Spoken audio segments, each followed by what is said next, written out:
Praise the lord. మన పరిశుద్ధుడు రక్షకుడు యేసుక్రీస్తు వారి శక్తి కలిగిన నామమున ఈ రోజున దేవుని వాక్య ధ్యానములకు ప్రతి ఒక్కరికి మన రక్షకుని పేరిట ప్రైజ్ ద లార్డ్. ఈరోజు దేవుని వాక్యంలో యేసు ప్రభు మనుషుల మధ్యలో రక్షకుడు అని రాయబడ్డది. అయితే లోకపు లౌకిక ఆత్మచేత లౌకికమైనటువంటి ఆలోచనల చేత నింపబడినటువంటి వారికి క్రీస్తు గురించి, ఆయన యొక్క గుణగణాల గురించి అర్థం కాక వేరే రకంగా ఆలోచన చేస్తూ ఉంటారు. మనం అనుసరించుచున్నది రక్షించేటువంటి దేవుణ్ణి, ఆయన గుణగణాలు, ఆయన ఎటువంటి మనిషి, ఆయన జీవితంలో నుంచి ధ్యానించుకుందాం. ఈరోజు మొదటిగా దేవుని వాగ్దానం, దేవుని వాక్య ధ్యానం ఏమిటంటే, మత్తయి సువార్త 1వ అధ్యాయము 21వ వచనంలో రాయబడినట్లు, ఆమె ఒక కుమారుని కనును, తన ప్రజలను వారి పాపముల నుండి ఆయన రక్షించును, గనుక ఆయనకు యేసు అని పేరు పెట్టుదు అనెను. ఈ వచనంలో మన ఈరోజు దేవుని వాక్యం ఏమిటంటే, తన ప్రజలను వారి పాపముల నుండి ఆయన రక్షించును.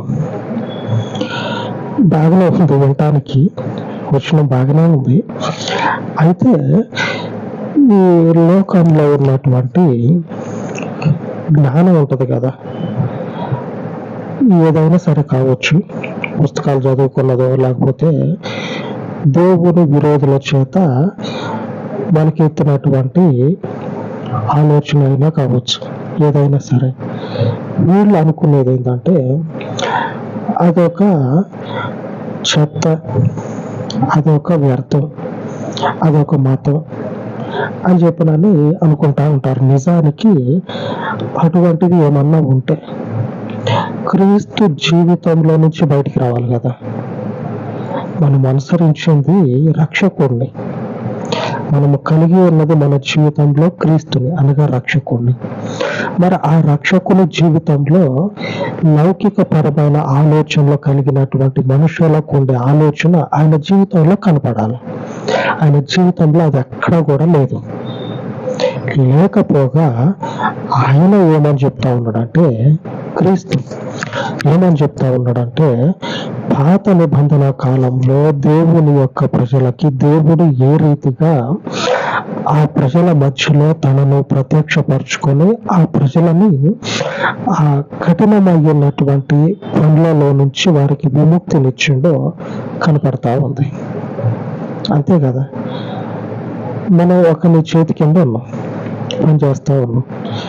ఏదో ఒక సందర్భంలో ఎన్ని రోజులు చేతి కింద పని చేయాలి, ఇక అన్ని రోజులు ఇదే కష్టం అనుభవించాలా అని అనుకుంటా ఉంటారు.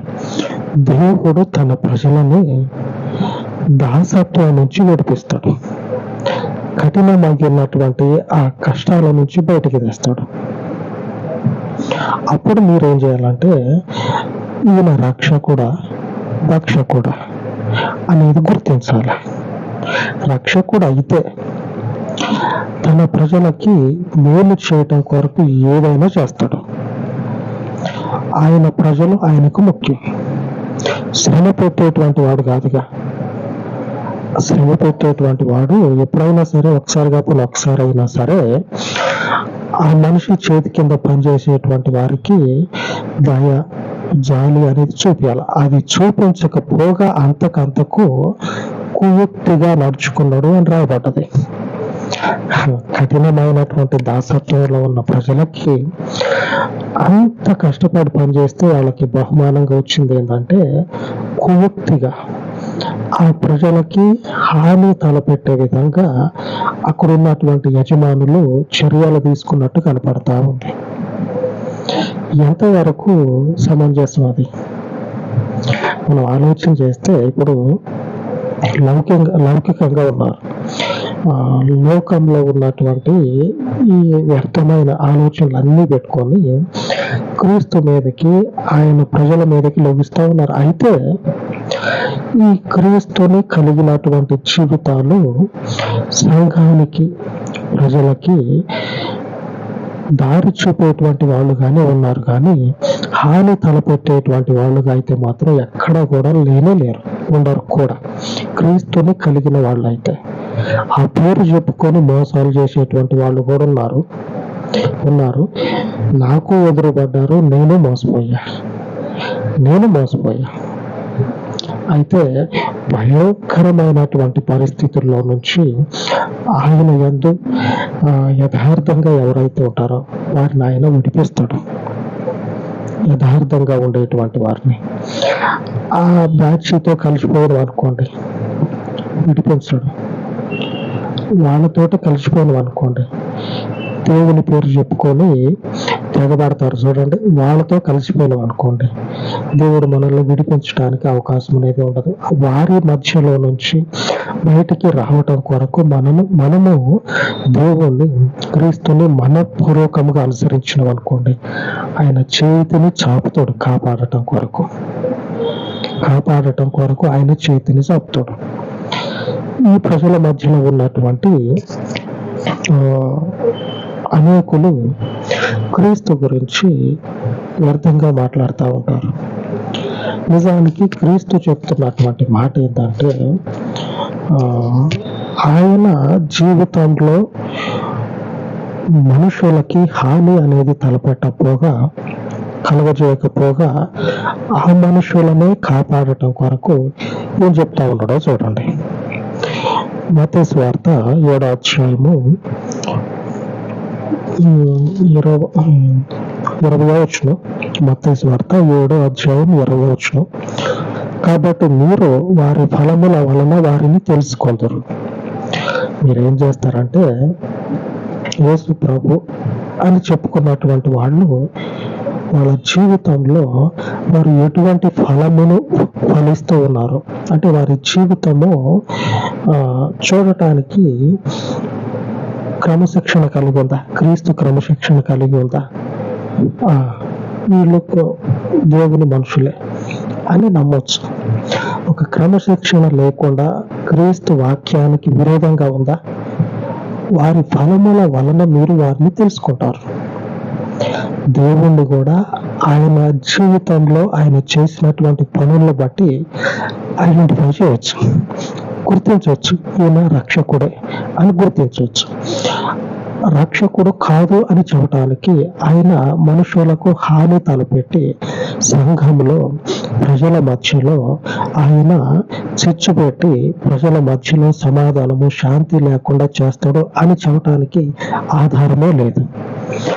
పైపెచ్చు ఆయన ఏమని చెప్తా ఉన్నాడంటే, ఇంకా ఒక అడుగు ముందుకేసి ఏం చెప్తా ఉన్నాడంటే, నా పేరు చెప్పుకునేవాడు వచ్చిండా, ఎట్లుండాలంటే వాడు వాళ్ళ ఫలముల వలన మీరు వాళ్ళని తెలుసుకోవాలి. ఆ మనుషుడు ఎలాగుండాలంటే, ఆ మనుషుని జీవితము నన్ను పోలిందిగా ఉండాలి.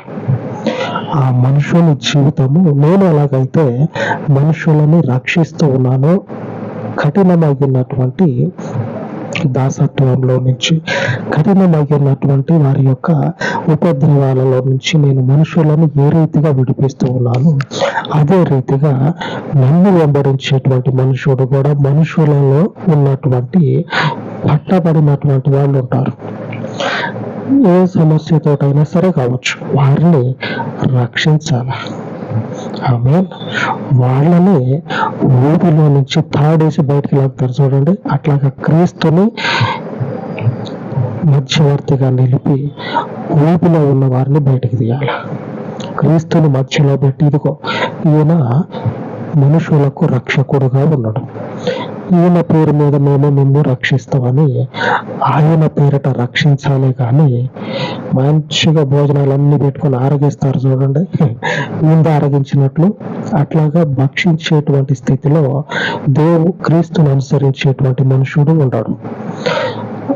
క్రీస్తును అనుసరించేటువంటి మనుషుడు ఉండేటువంటి విధానం ఏమిటంటే, తన ప్రజలని ఎవరైతే దేవుడు ఇచ్చిండో వారిని కాపాడటం కొరకు క్రీస్తు ఏ రీతిగా నడుచుకున్నాడో అదే రీతిగా ఆయనను వెంబడించేటువంటి వారు నడుచుకుంటారు. మీరు వారి ఫలముల వలన వారిని తెలుసుకుంటారు. అంటే వారి జీవితము మీకు సాక్ష్యంగా ఉంటుంది. ఈయన సరి అయినటువంటి క్రీస్తు అనుచరుడా కాదా? ఆ మనిషి జీవితము మనకి చెప్తుంది. ఆమేన్. క్రీస్తు ఒకసారి ఏం చేసిండో చూద్దాం. ప్రజలను రక్షిస్తాడు అని చెప్పుకుంటా ఉన్నాం కదా, ఆయన ఎట్లాగా తన ప్రజలను రక్షించుకున్నాడో చూద్దాం. నిర్గమకాండము 3వ అధ్యాయము 10వ వచనం. కాగా రమ్ము, నిన్ను ఫరో వద్దకు పంపెదను, ఇశ్రాయేలీయులైన నా ప్రజలను నీవు ఐగుప్తుల నుండి తోడుకొని పోవలెనెను. ఇశ్రాయేలీయులై ఉన్నటువంటి దేవుని ప్రజలను ఏం చేయాలంటే ఐగుప్తు దేశంలో నుంచి తీసుకొని పోవాలి. ఎందుకు? వాళ్ళు కఠినమైనటువంటి దాసత్వంలో ఉన్నారు, కఠినమైనటువంటి జీవితాన్ని అనుభవిస్తూ ఉన్నారు. ఆ కఠినమైనటువంటి జీవితము కొనసాగించలేని స్థితిలో ఉన్నటువంటి ఆ ప్రజలని నువ్వు తోడుకొని తీసుకుపోవాలా, నువ్వు బయటికి తీసుకురావాలా. అక్కడ ఉన్నటువంటి కష్టాలలో నుంచి, శ్రమల్లో నుంచి ఆ ప్రజలను నువ్వు బయటికి తీసుకురావాలి. ఆమేన్. ఇప్పటికీ క్రీస్తును అనుసరించేటువంటి వారు ఆయన యొక్క ఫలములను ఫలిస్తూనే ఉన్నారు. అనేకుల జీవితాలలో ఉన్నటువంటి కట్లను దింపుతా ఉన్నారు. కొన్ని కనపడతా ఉంటాయి, కొన్ని కనపడనటువంటి కట్లను దింపుతా ఉన్నారు. ఆమేన్. దేవునికి స్తోత్రం. పరిశుద్ధుడై ఉన్నటువంటి దేవుని జీవితము ఫలిస్తా ఉన్నది. మనమందరం కూడా గుర్తించాలి. ఈయన రక్షకుడు, తన ప్రజలని వారి పాపముల నుంచి రక్షించేటువంటి రక్షకుడే కానీ ఈయన మతము కాదు. ఈయన ప్రజలకి, ప్రభుత్వాలకి హాని తలపెట్టేటువంటి మనుషుడు కాదు. ఆమేన్. దేవునికి స్తోత్రం. ఆయన మాత్రమే సమాధానమును కలుగజేసే దేవుడు. నలుగురు మధ్యలో ఆయన సమాధానానికి కారకుడుగా ఉంటాడు, శాంతికి గుర్తుగా ఉంటాడు. ఆ దేవుడు ప్రజల మధ్యలో బంధించబడినటువంటి వారిని రక్షిస్తా ఉన్నాడు. మతంలోనికి చేర్చటల్లా, మతంలోనికి చేర్చి సంఘానికి హానికరంగా ఉండరా నువ్వు. సంఘంలో అనేకులు బతుకుతూ ఉంటారు. సొసైటీ అన్నాక అనేకులు బతుకుతూ ఉంటారు. ఆ బతికేటువంటి వానికి నువ్వు నెమ్మది లేకుండా, ఆ మనుషునికి శాంతి అనేది లేకుండా ఒక పీడలాగా తయారవురా అని యేసుప్రభు చెప్పిండా? ఆయన ఏ మాత్రము చెప్పకపోగా ఆయన జీవితము శాంతిని, అలాగనే మనుషుల మధ్యలో సమాధానాన్ని తీసుకొస్తా ఉంది. దేవుని యొక్క సమాధానం ఎలాగుంటుందంటే, ఆయన ఇచ్చేటువంటి సమాధానము మిగిలినటువంటి జీవితాలకి ఆశీర్వాదకరంగా మారుతుంది. అందుకే అనేకులు రక్షించబడినటువంటి దేవుని ప్రజలను చూసి మార్పు చెందుతా ఉన్నారు. ఆయన యొక్క పరిశుద్ధతలోనికి నడిపించబడతా ఉన్నారు.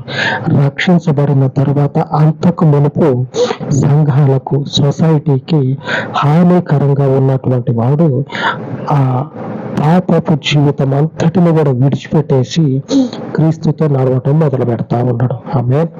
ఇంకెక్కడ సంఘంలో అశాంతి అనేది కనపడుతుంది. ఆ అశాంతిని కలగజేసినటువంటి వారే క్రీస్తుని నమ్ముకొని సమాధానకరంగా సంఘంలో ఉంటా ఉన్నారు. మరి ఇంకిక్కడ మతమాన్ని కానీ, లేకపోతే ఈయన ఒక పీడ అని చెప్పనని ఎవరు చెప్పగలిగేది? అట్లా చెప్పగలిగేది ఎవరంటే దేవుని విరోధులు అయి ఉన్నటువంటి వాళ్ళు ఉంటారు. మంచి ఉన్నదంటే చెడు ఖచ్చితంగా ఉంటుంది. అటువంటి వారి చేత ప్రేరేపించబడినటువంటి వారు చెప్పేటువంటి ఆలోచనలు అవన్నీ. మరి ఒక లేఖనం చూసినట్లయితే మనకు అర్థమవుతుంది. లూకాసు వార్త 24వ అధ్యాయము 47వ వచనంలో రాయబడి ఉన్నది. యెరూషలేము మొదలుకొని సమస్త జనములలో ఆయన పేరట మారు మనసును, పాప క్షమాపణయు ప్రకటింపబడుననియు రాయబడి ఉన్నది. ఆ లోకానికి నడిబొడ్డులో ఉన్న యెరూషలేము దగ్గర నుంచి 4 దిక్కులకి ఆయన పేరు మీద, అంటే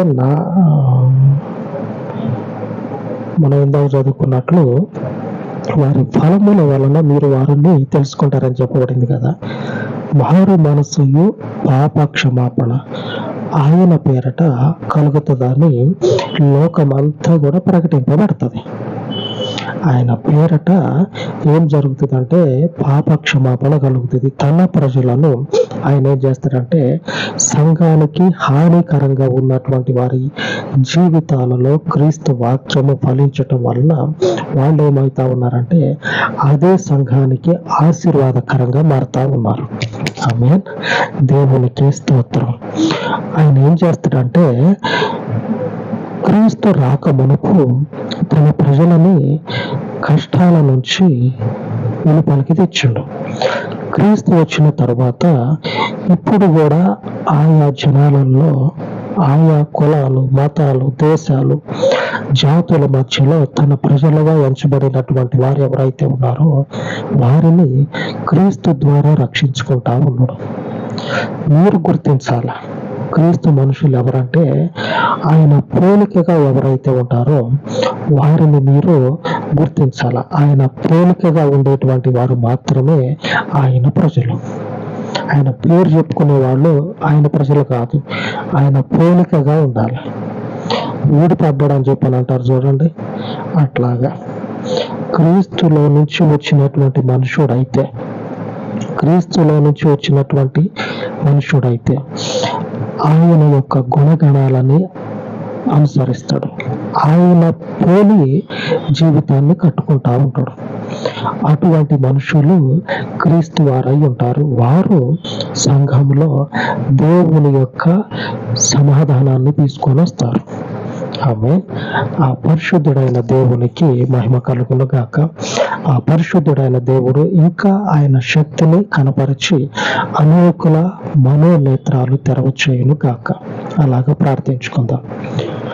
సర్వోన్నతుడా, కృప కలిగిన పరలోకపు తండ్రి, లేఖనము సెలవిచ్చినట్లు ప్రజల మధ్యలో ఆటంకముగా ప్రజలకు తండ్రి సమాధానము లేని స్థితిలో ఆటంకముగా ఎవరైతే ఉన్నారో అటు వారి హృదయాలను మార్చమని, అటు వారి యొక్క హృదయ నేత్రాలను తెరవచేయమని, నువ్వు సమాధానమునకు కర్తవు, అల్లరికి కాక